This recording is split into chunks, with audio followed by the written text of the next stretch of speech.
curious, analytical tone.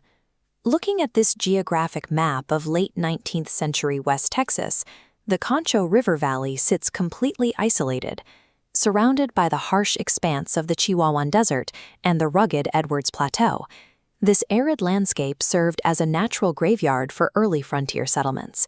Yet in 1867, the United States Army dropped a military installation right at the river junction. Fort Concho was established for one specific strategic purpose: to protect passing travelers and mail routes from local native populations.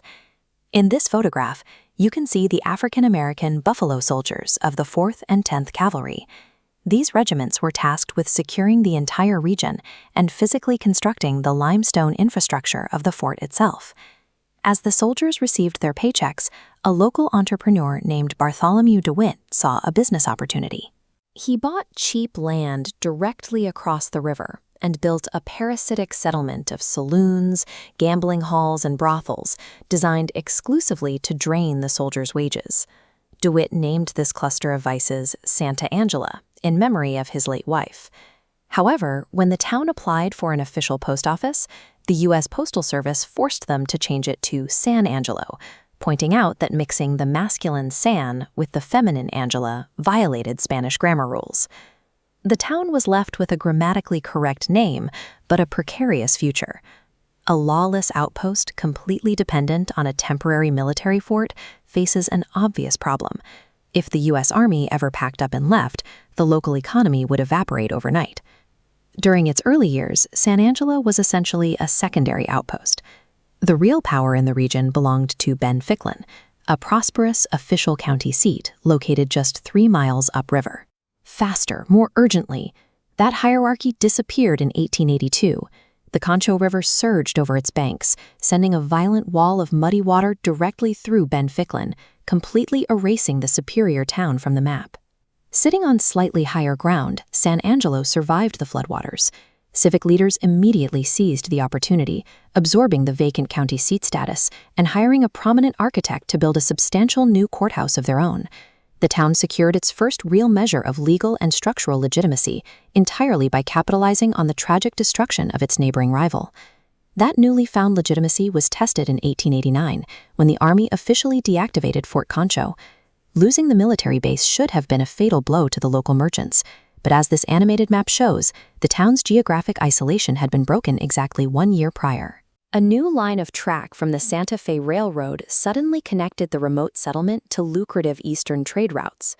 Local ranchers took advantage of this new logistics hub by leaning into the harsh environment. They recognized that while the semi-arid Edwards Plateau was terrible for traditional row crop farming, the rugged terrain was ideal for raising sheep and goats. These Angora goats, seen closely in this photograph, were heavily introduced to the region.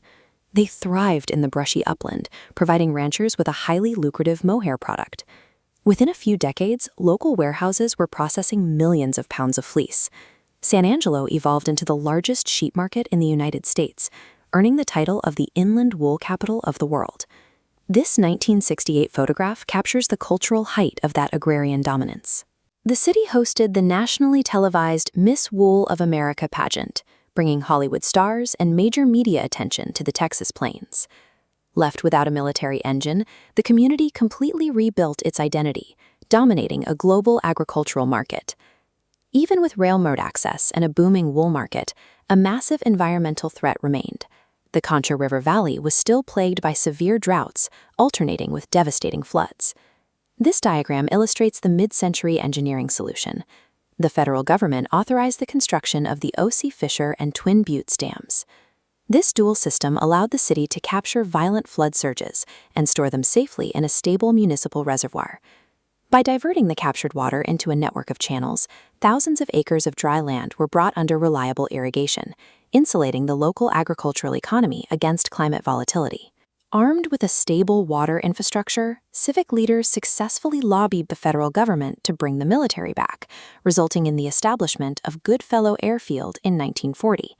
They even utilized the region's notoriously dry, arid climate to their advantage by establishing the massive state tuberculosis sanatorium, turning the harsh air itself into a profitable medical industry. Through heavy infrastructure investment, the city's leaders stopped reacting to their environment and began engineering it for profit, security, and long-term growth. Today, San Angelo supports a population of roughly 100,000 residents. It is no longer a lawless outpost waiting for the next army paycheck. The modern economy is sustained by a diverse mix of advanced agricultural markets, higher education at Angelo State University, and military intelligence training at the modern Goodfellow Air Force Base.